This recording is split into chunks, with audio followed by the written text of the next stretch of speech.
अखबारों में जो छपा है उसके मुताबिक संघ आर्थिक मुद्दों पर सिर्फ आपत्तिवाचक की भूमिका निभा रहा है। क्या संघ मानता है कि मोदी के विकास का एजेंडा ही उसका एजेंडा है या नहीं है? क्या बीजेपी कहती है कि संघ के विकास का एजेंडा उसका एजेंडा नहीं है? 2009 के चुनाव में कानून के उल्लंघन के मामले में दोषी पाए जाने और फिर तुरंत जमानत मिल जाने के बाद राज्य मंत्री मुख्तार अब्बास नकवी सुर्खियों में तो आ गए, लेकिन इससे पहले इंडियन एक्सप्रेस के आइडियाज एक्सचेंज कार्यक्रम में कहा कि अगर आरएसएस का कोई नेगेटिव एजेंडा है तो हमारा उससे कुछ लेना देना नहीं। कौन सा एजेंडा नेगेटिव है यह नहीं बताया, लेकिन जरूर कहा कि अगर ऐसी नेगेटिव एक्टिविटी हो रही है तो यह समाज की जिम्मेदारी है कि उसे रोकें। यह भी नहीं बताया कि जब सरकार नहीं रोक पा रही है तो समाज कैसे रोकेगा। इकोनॉमिक टाइम्स को दिए इंटरव्यू में राजनाथ सिंह ने कहा कि ध्रुवीकरण की राजनीति बंद होनी चाहिए, उससे सरकार बनाई जा सकती है लेकिन देश नहीं बनाया जा सकता। पता नहीं है किसे नसीहत दे रहे थे। यह भी कहा कि मैं नहीं मानता कि आरएसएस इस तरह की गतिविधियों में शामिल है। उद्योग जगत की राय में भी एक झोल है। यह जगत यह नहीं कहता कि जो एजेंडा विकास के लिए ठीक नहीं है उससे से सरकार किनारा करे, निपटाए, बल्कि यह कहता है कि अपना ध्यान भंग ना होने दे। विकास पर भी संघ का एजेंडा है क्या, उससे भी उद्योग जगत संघ परिवार को बाहर कर देना चाहते हैं। उद्योग जगत की महत्वपूर्ण संस्था फिक्की की नई अध्यक्ष ज्योत्सना सूरी का 24 दिसंबर के टाइम्स ऑफ इंडिया में एक बयान छपा है कि हाल में दिए गए ऐसे उत्तेजक बयानों से विकास से ध्यान हट सकता है, इसकी जरूरत नहीं है। यह विकास के लिए के एजेंडे के लिए घातक है। सरकार को इन पर लगाम लगाना चाहिए। इरिटेंट का काम करते हैं, चिढ़ पैदा करते हैं। इसी के साथ उद्योग जगत के एक और समूह सीआईआई के अध्यक्ष अजय श्रीराम का बयान छपा है कि कुछ लोग भले या सोचते हो कि बीजेपी के सत्ता में आने से वे अपना एजेंडा चला सकते हैं, लेकिन सरकार का फोकस क्लियर है, हम सरकार से खुश हैं। कुछ लोग, जिन्हें कुछ लोग समझ रहे हैं, वे कुछ लोग नहीं हैं, आरएसएस और उसकी सहयोगी संगठनों के हैं। जनवरी 2013 में कुंभ मेले में धर्म संसद हुई थी। उसमें विश्व हिंदू परिषद ने नरेंद्र मोदी को प्रधानमंत्री का उम्मीदवार बनाए जाने की वकालत की थी, सहमति दी थी। अशोक सिंघल के अलावा वहां संघ प्रमुख मोहन भागवत भी मौजूद थे। तो हम प्राइम टाइम में बात करेंगे। हमारे साथ पुरुषोत्तम अग्रवाल जी हैं, राकेश सिन्हा हैं और विनोद बंसल जी, आप प्रवक्ता हैं वीएचपी के। रणदीप सुरजेवाला चंडीगढ़ से प्रवक्ता कांग्रेस के और दिल्ली से प्रवक्ता संबित पात्रा जी हैं। संबित, प्रोफेसर भगवती ने कहा कि दीज आरएसएस गाइज, इससे उनको इस गाइज से चिंता होती है। क्या आप भी ये राय है कि दीज आरएसएस गाइज से मोदी के विकास का एजेंडा डिरेल हो सकता है? देखिए रवीश जी, जहां आप उनको दीज आरएसएस गाइज बार बार कह रहे हैं, वही मैं बहुत सम्मान के साथ कहूंगा कि 1925 से आरएसएस का अस्तित्व है। और जिस प्रकार से, मैं बहुत अलग तरीके से कहूंगा कि जिस प्रकार से हिंदुस्तान में कहीं भी पहला भूकंप होता है या कोई बाढ़ होता है तो पहला व्यक्ति जो वहां पहुंचता है, साधारणतः हम सब ने देखा है कि आप ही के शब्दों में वो दीज आरएसएस गाई ही होते हैं। वो दोज आरएसएस गाई पहले जाके वहां और भी लोग पहुंचते हैं, बहुत मेहनत करते हैं, लोगों को। नहीं, मैंने कहा स्वाभाविक रूप से बहुत लोग पहुंचते होंगे, मगर पहले लोगों में से वो होते हैं दीज आरएसएस गाइज, पहले लोगों में से होते हैं और वो सम्मान के पात्र हैं। अगर यही बयान कांग्रेस के नेता कहे होते विचारधारा हो सकता है। हाँ, यही बयान अगर कांग्रेस के नेता रणदीप सुरजेवाला ने कहा होता तो आप दूसरे तरीके से जवाब देते। मैं ये जानना चाहता हूं कि जब ये लोग आरएसएस को लेकर मेरा जवाब सभी के लिए एक ही रहेगा कि आरएसएस जो संगठन है, जो लोग उसे समझते नहीं है वो उसे दीज गाइज दोज गाइज कह सकते हैं, मगर जो लोग उसे समझते हैं वो जानते हैं कि आरएसएस क्या चीज है। जगदीश भगवती आरएसएस को नहीं समझते हैं, आप ये कह रहे हैं? नहीं, मैं बिल्कुल नहीं कह रहा हूं ऐसा। तो क्या कह रहे हैं? मैं कह रहा हूं कि और बेहतर समझ लेते तो और अच्छा रहता। और हो सकता है वो तो समझ रहे हैं, मगर आपने केवल दीज नहीं, मैंने तो उनके बात पे कहा क्योंकि मुझे लगा कि शायद आप बर्दाश्त नहीं करते हैं आप आरएसएस की कोई भी आलोचना आप लोग, लेकिन आप कर रहे हैं, एक तरह से ऐसा लग रहा है। तो मैं आपसे जानना चाहता हूं कि आपके अपने संबंध है बीजेपी एक पार्टी के रूप में आरएसएस से बेहतर है या वीएचपी से, विश्व हिंदू परिषद से? देखिए, मैंने बहुत शुरू से एक ही विषय कहा है, जहां तक भारतीय जनता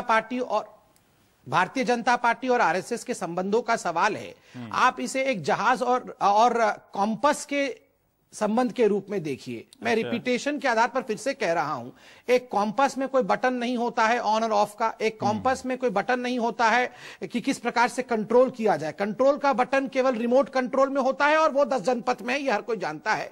जहाज का जो मुखिया होता है वो कॉम्पस को देखता है और सोचता है कि वो डायरेक्शन सही है या। संबित भाई, आपके यहाँ कंट्रोल का बटन किसके पास है?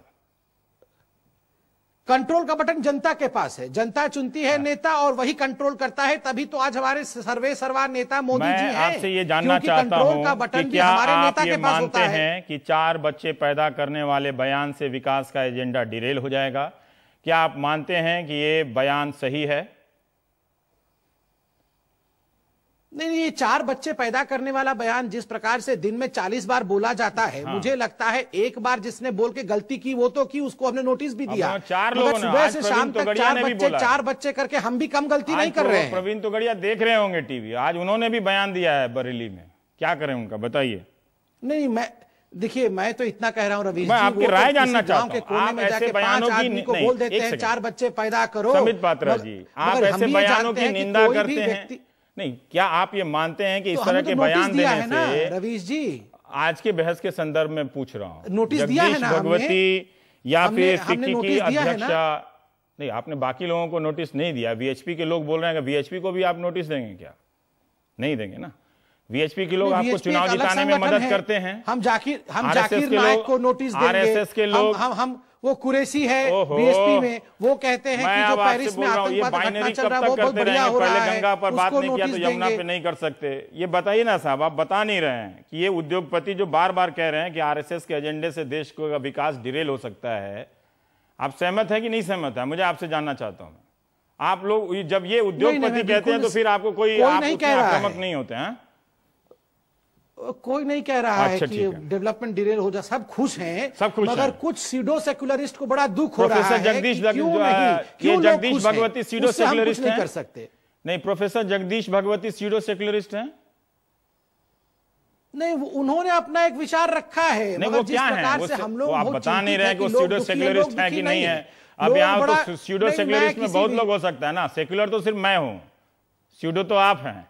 नहीं, और पुरुषोत्तम जी हैं, उसमें कोई शंका नहीं। अच्छा ठीक है, नहीं, उसमें कोई नहीं है। आप सेक्युलरिस्ट है, मगर मेरा कहने का तात्पर्य इतना है, जब देश खुश है, देश खुशहाली नहीं खुश है ना, जो ये लोग सारा सवाल 4 बच्चे करके 4 बच्चे करके हम क्यों परेशान हो रहे हैं? मैं तो नहीं आ रहा हूं। उन्होंने, जब प्रोफेसर जगदीश भगवती बड़े आदमी है भाई, बहुत बड़े आदमी है, उन्होंने कहा है कि आप लोग एजेंडा डिरेल कर देंगे उद्योग। मैं ये जानना चाहता हूं ना कि जो लोग संघ को लेकर डरा रहे हैं, मतलब आप, मुझे लगा था कि आप संघ की जरा से भी आलोचना नहीं, आप कुछ कह रहे थे। मैं रणदीप से आप मैं कुछ नहीं, अगर आप कुछ पूछ रहे थे रणदीप, आप जैसे चाहें। राकेश, देखिए, मैं आरएसएस का एजेंडा कोई नेगेटिव है, कोई ऐसा एजेंडा आरएसएस चला रहा है जो डिरेल कर रहा है? भगवती पर कंसंट्रेट करूंगा। हाँ, देखिए, ये बात यदि कोई हिंदुस्तान का वामपंथी या जिसको हम सेकुलरिस्ट कहते हैं, जो स्यूडो है, हाँ, जो कहता, तो मैं मानता एक परंपरागत लड़ाई में जो कुछ बयान आए उसको देखकर वो बोल रहे हैं, मुझे उस पर कोई आपत्ति नहीं होती। ठीक है, लेकिन मैं जगदीश भगवती पर एक गंभीर सवाल उठाने जा रहा हूँ। जगदीश भगवती फ्री मार्केट के सबसे बड़े प्रणेता है, और आप लोग भी हैं। मैं आ रहा हूँ, और इस अंतर्राष्ट्रीय मंच पर कोलंबिया यूनिवर्सिटी में तो जनरली फ्री मार्केट के समर्थक नहीं है, ये अकेले एक एक्सेप्शन में है। हार्वर्ड यूनिवर्सिटी पूरा उसका समर्थक है। अच्छा, वहाँ नहीं, ये जगदीश भगवती फ्री मार्केट के समर्थक हैं, इसलिए अमर्त्य सेन के बहुत बड़े क्रिटिक हैं। ठीक है। और जगदीश भगवती किसी प्रकार का वेलफेयर स्टेट सब्सिडीज नहीं चाहते कि भारत भी पूरी फ्री मार्केट में चले। पर ये बयान मैं बता रहा हूँ, बाकी उद्योगपतियों का नहीं, मैं बता रहा हूँ कि संघ परिवार जो भी हो, एक उद्योगपतियों का ग्रुप या जो पूरी तरह से संघ को रातों रात दक्षिण पंथ बना देना चाहते हैं, जो चाहते हैं कि दक्षिण पंथ नहीं है संघ। मैं नहीं मानता दक्षिण पंथ, ना हम वामपंथ मानते हैं ना दक्षिण पंथ मानते हैं। यदि हम दक्षिण पंथ होते तो जमींदारी एवोल्यूशन के बिल पर जनसंघ अपने 6 मिले को, मैं अगर दक्षिण पंथ होता तो दीनदयाल उपाध्याय इस नहीं कहते कि don't see hidden hand of communism in every trade union movement, go and lead that movement. इससे मैं एक बात बताना चाहता हूं, ये लोग चाहते हैं कि भारतीय जनता पार्टी की सरकार और संघ परिवार पूरी तरह से फ्री मार्केट इकोनॉमी का आंख बंद करके समर्थन करे। पर तो आरएसएस वाले ही कहते हैं कि सरकार को 1 साल का समय दो, हंगामा करो, लेकिन धीरे धीरे करो। देखिए, वो सब चीजें हर अगर स्टेटमेंट पर हम डिबेट करेंगे तो मुश्किल होगा। लेकिन जो मैं जगदीश क्या संघ के एजेंडे से उद्योगपतियों का ये जो डर है जायज है या एकदम डर है? देखिए, लेबर रिफॉर्म के ऊपर भारतीय मजदूर संघ की एक अपनी राय है। कोल इंडिया के एजिटेशन पर कोल इंडिया है ना, वही आपत्तिवाचक। नहीं, मैं देखिए आपत्तिवाचक, सक्रिय भूमिका नहीं है। सीटू का भी आपत्ति है, अभी कोई नहीं कहता सरकार को हटा दो। वो तो अब सरकार में नहीं है, जो सरकार में है उनसे ज्यादा विरोध के अपने चरण होते हैं, सकारात्मक चरण होते हैं। यदि सरकार के साथ समझौता हो जाए, सरकार अपनी राय बदल ले, कोल इंडिया के सभी मजदूरों ने मिलकर सरकार, मैं आता हूं, जगदीश भगवती न्यू लिबरलिज्म के पूरे समर्थक हैं, फ्री मार्केट के समर्थक हैं, जिसके कारण जगदीश भगवती को ऐसे तमाम जो राष्ट्रवादी ग्रुप हैं उसको किसी बहाने से एक टैग लगाना है। आप विरोध कर सकते हैं इन बयानों पर आपत्तियां जता सकते हैं, कोई आपत्ति नहीं है। हाँ। लेकिन जहां तक मैं कहता हूं कि समाजशास्त्रीय विमर्श से, मैं ये नहीं कहूंगा कि ये सब जो सभी बयान समाजशास्त्रीय विमर्श का हिस्सा है, उसमें कोई बयान ऐसा भी हो सकता है जो आपत्तिजनक है, काफी आपत्तिजनक है, ये सब जो बच्चा वाला बयान है। लेकिन समाजशास्त्र देखिए, जो संघ ने जो बयान दिया, ऑफिशियल बयान दिया, वो एक ही बयान था, एंटी कन्वर्जन लॉ पर डिबेट हो, बस संघ का ये ऑफिशियल स्टेटमेंट था। ये जो बीएचपी का स्टैंड है वो क्या है, संघ परिवार का नहीं है? मैं आ रहा हूं, तो 1 मिनट का समय दीजिए, मैं पूरा कर लूं। ठीक है। जब एंटी कन्वर्जन लॉ पर डिबेट हो, तब भी लोगों ने कहा कि ये विकास से हम भ्रमित हो रहे हैं। रामविलास पासवान ने भी मना कर दिया, सबने कहा विकास से भ्रमित हो रहे हैं। मैं उसको पूरा कर लूं। यदि विकास से हम भ्रमित होंगे अगर सामाजिक प्रावधानों के ऊपर, सामाजिक बहस के ऊपर, तो जवाहरलाल नेहरू ने 1952 के चुनाव के बाद, आजकल लोग आप गांधी नेहरू काफी पढ़ने लगे हैं। मैं सर पूरा कर लूं, मेरी तरह, जैसे मैं विवेकानंद को पढ़ रहा हूं। जैसे भिलाई में भी काम हो रहा था, राउरकेला में भी इंडस्ट्री बन रहा था, लेकिन जवाहरलाल नेहरू हिंदू कोड बिल लाए, जिस पर राष्ट्रपति के साथ आमने सामने थे, पूरे देश ने विमर्श चला, तो विकास का एजेंडा उससे नहीं भ्रमित होता है। दूसरा एजुकेशन का एजेंडा उसको इग्नोर नहीं। दूसरा, मैं आ जाऊं बीएचपी के बयान पर, मैं अपनी एक टिप्पणी कर दूं, अब 30 सेकंड मुझे दीजिए। विश्व हिंदू परिषद के जिन लोगों ने 4, 5, 6 बच्चे या 11 बच्चे की ही बात करें, मान लीजिए कोई 20 बच्चे की बात करें, प्रवीण तोगड़िया ने सपोर्ट किया। नहीं, मैं कहता हूं उसके जड़ में जाइए। जब यहाँ फैमिली प्लानिंग, जिसको फैमिली वेलफेयर कहा गया, आप सपोर्ट करते हैं? नहीं, मैं कह रहा हूं, अगर आप जड़ में जा रहे हैं तो इसका मतलब आप सपोर्ट नहीं, मेरी बात तो सुन लीजिए। क्या इससे विकास का एजेंडा डिरेल क्या विकास का एजेंडा होगा? जब सच्चर कमेटी ने एक अध्ययन करवाया, सच्चर कमेटी जाहिर है किसके लिए बनी थी, उस अध्ययन में पाया कि एक कम्युनिटी विशेष में कॉन्ट्रासेप्टिव का यूज नहीं हो पा रहा है, एक कम्युनिटी विशेष में चाइल्ड बर्थ पर कंट्रोल की बात नहीं हो रही है, तो उसके रिएक्शन में यह बात इसलिए नहीं कहा जा रहा कि हिंदू 5 बच्चे पैदा करें। जो डेमोग्राफिक इम्बैलेंस है उसको कैसे ठीक किया जाए, इसलिए मैं इन बयानों को ये नहीं मानता कि सकारात्मक इस पहलू पे आप कुछ अभी कहना चाहते हैं? मुझे बंसल जी से पूछना। नहीं, मुझे देखिए, बच्चे वाले बयान है, डेमोग्राफिक इम्बैलेंस, मुझे केवल 2 बातें कहनी है अगर समय हो तो। एक तो ये कि जो फ्रेज है संघ परिवार, उसका अर्थ समझना चाहिए। परिवार में हर व्यक्ति की अपनी एक सत्ता होती है, एक स्वायत्त अस्तित्व होता है, लेकिन परिवार के हित समान होते हैं। और परिवार जो है वो आपसी आज़ादी बनाए रखते हुए भी एक लक्ष्य से, एक दिशा से काम करता है। इसलिए मुझे ये जो डिबेट के टर्म्स हैं ये थोड़े अटपटे लगते हैं। अच्छा। क्योंकि मैं ये मानता हूं कि भाजपा की सरकार का मतलब है संघ परिवार की सरकार। भाजपा की सरकार संघ परिवार की मदद के बिना नहीं बन सकती, और इसीलिए ये स्वाभाविक है कि जब भी भाजपा जहां भी पावर में होती है वहां संघ परिवार के लोग ज्यादा सक्रिय हो जाते हैं, आक्रामक हो जाते हैं। और अभी तो ये डेमोग्राफिक इम्बैलेंस वगैरह की बात चल रही है, आप देखेंगे कि ऐसे ही बड़े सम्मानजनक लगने वाले तर्कों के साथ अभी 14 फरवरी आ रही है, तो 14 फरवरी को भारतीय संस्कृति इस बार को ज्यादा जोर से खतरे में पड़ेगी। ये बहुत स्वाभाविक सी बात है। 15 से फिर हम लोग ठीक हो जाएंगे। हाँ, फिर 15 से तो वो जो भी हो, इस बात को हम लोग समझें कि संघ परिवार में सबकी अपनी अपनी भूमिका है। संघ परिवार एक व्यापक राजनीतिक परियोजना के तहत काम करता है। उसका एक रूप भारतीय जो स्पष्ट है, लोगों के सामने है। जो कोई आज कहे कि हमको नहीं पता था, ये हिडन एजेंडा था, ऐसे भोले लोगों का क्या किया? ये बात गलत सही जो बहस है वो भी सामने है। बात रवि साहब ने बिल्कुल सही कही है। संघ ने अपना एजेंडा कभी नहीं छुपाया है। राजनीति में ये जो लोग संघ के या भाजपा के साथ जाते रहे हैं उनकी समस्या है। जगदीश भगवती का भोलापन अपने आप में लाजवाब है। जगदीश भगवती को एकाएक ये लगने लगा कि नरेंद्र मोदी जो हैं वो संघ को कंट्रोल कर सकते हैं। वास्तविकता उलट है। संघ को कोई राजनेता कंट्रोल नहीं करता। संघ अपने अपने ढंग से सभी को कंट्रोल करता है, अपने परिवार के भीतर सब लोगों को कंट्रोल करता है। देखिए वो रणदीप काफी, 1 मिनट, अभी मेरी बात पूरी नहीं हुई है। तो इसलिए हम लोग इस बात को समझें कि ये चाहे बच्चों वाला बयान हो, चाहे कुछ और हो, और चाहे केंद्र सरकार की आर्थिक नीतियां हो, ये सब संघ परिवार, मैं परिवार शब्द को रेखांकित करना चाहता हूं, उसकी एक व्यापक सोच के तहत। ठीक है। दूसरी बात यह है कि जहां तक इस तरह के बयानों का सवाल है और इसमें जो तुलना की जाती है, जो कंट्रास्ट किया जाता है, मुझे ये नहीं समझ में आता कि अगर आप सचमुच देश के लिए, समाज के लिए कोई व्यापक समझ बनाना चाहते हैं तो वो इस कदर मुस्लिम ऑब्सेस्ड क्यों है? वो इस कदर माइनॉरिटी ऑब्सेस्ड। ठीक है, ये एक अलग हिस्सा हो जाता है। बंसल साहब, मेरा आपसे सवाल है, अभी प्रवीण तोगड़िया ने कहा, खासकर आपके नेताओं के बयान को लेके, कि लाहौर, रावलपिंडी, जम्मू कश्मीर में जाकर उधर पांव रख के भगवा झंडा फहरा देंगे। मैं ये जानना चाहता हूं कि जब रावलपिंडी तक जाएंगे तो भारतीय सेना को भी लेके जाएंगे या अपने आप लोग जाके आप करके आएंगे? देखिए, भारतीय सेना ने ही रवि जी उस रावलपिंडी तक हमारा कूच किया था। जाने का वो इतिहास मत बताइए, नहीं इतिहास देखिए, क्योंकि इन सब बातों से ये सब करेंगे तो देश का एजेंडा डिरेल हो सकता है। ना, बिल्कुल नहीं होगा। रावलपिंडी जीतते हुए भी विकास हम कर सकते? अरे भाई, क्यों नहीं कर सकते, बिल्कुल करेंगे। देखिए, क्या पहले विकास नहीं था? मैं वही बात कर रहा हूं। अच्छा। रावलपिंडी, कराची और लाहौर में क्या हिंदू अपना आत्मनिर्भर नहीं था? क्या विकसित नहीं था वहां पर? लेकिन क्या कारण हुए आखिरकार उसको वहां से पलायन? क्या कारण है? तो अभी क्यों जाना? जब नरेंद्र मोदी प्रधानमंत्री बन गए हैं तो 10 साल पहले चले गए होते रावलपिंडी। आप जाने की क्या जरूरत है? मैं कहता हूं, हम तो इस बात को शुरू से कह रहे हैं। 1910 साल पहले आप लाहौर चले गए होते। नहीं रवि जी, नहीं, आप जाइए वहां पे, जाइए तो तिरंगा भी फहरा दीजिएगा। मैं तो बस एक एडजस्टमेंट की बात कर रहा हूं तिरंगा के लिए। जो विषय है आपका, जो विषय है कि 4 बच्चे पैदा करने वाली बात, और इस तरह के बयानों से माहौल खराब होता है। नहीं, बिल्कुल नहीं होता, ये आप समझ रहे हैं माहौल, जिससे समाज का एक तरह से ऐसा होगा जो विकास विरोधी माहौल बनता है। रवि जी, उस बात से माहौल नहीं खराब होता जहां हम 4 हमारे 40 होते हैं, वो तो प्रैक्टिकली कर रहे हैं, तब कोई अंकुश नहीं है वहां पर। जहां हमने सिर्फ बोल दिया तो उस पर आपको चुनाव से पहले कहते महिलाओं ने इतना वोट दिया है बीजेपी को, हमने शुरू से कहा महिलाओं ने बीजेपी को इतना वोट दिया। आप उनसे कहते हैं कि अब हम सरकार में आने के बाद उम्मीद करते हैं कि 4-4 बच्चे कम से कम पैदा, और चारों में से एक बच्चा अपने के लिए नहीं, साधु समाज सबको दे दो। नहीं, है ना? नहीं, गलत बात। देखिए, ढंग का क्रेश तो खोल दीजिए दिल्ली में, बयान को दिक्कत होती है। देखिए रवि जी, बयान को तोड़ मरोड़ को पेश करने की मत डालिए। इसमें तो इन्होंने कहा है, मैं बड़ा स्पष्ट कह रहा हूं आपको, मैं बड़ा स्पष्ट कह रहा हूं, आखिरकार डेमोग्राफिक इंबैलेंस है ना जी, वो पूरे राष्ट्रव्यापी समस्या, विश्वव्यापी समस्या है। हाँ, ये अभी हो गया 26 मई के बाद से? नहीं सर, नहीं, हम शुरू से कह रहे हैं, शुरू से कह रहे हैं, लेकिन आपको सुनाई अब दिया है शायद, इसलिए आपको शुरू से कह रहे हैं। हाँ, हमारा शुरू से कहना है। देखिए, मान लिया। देखिए, लेकिन इससे आप जो विकास के लिए नरेंद्र मोदी आए हैं, उसके एजेंडे को आप डिरेल कर रहे हैं, ये चार्ज है आपके ऊपर? बिल्कुल नहीं, बिल्कुल नहीं।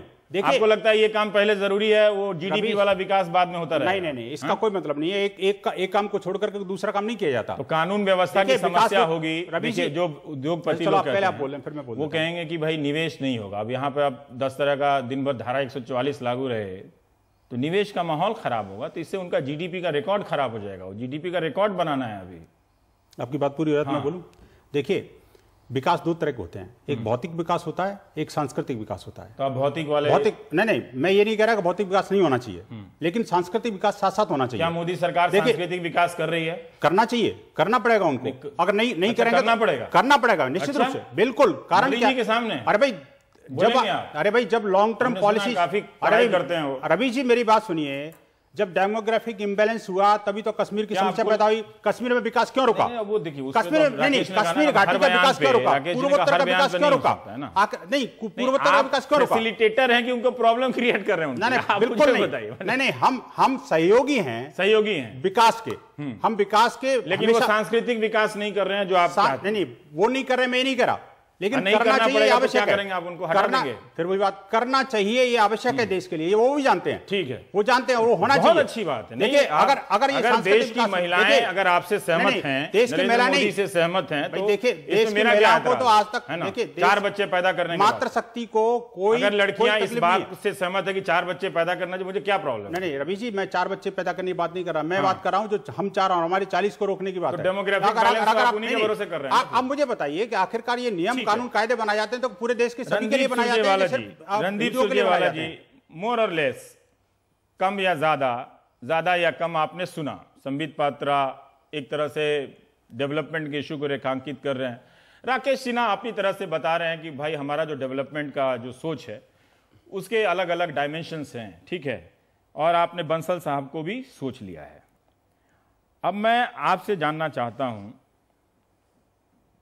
कि आप जगदीश भगवती की तरफ अब हैं या उनकी तरफ उनसे पहले से हैं?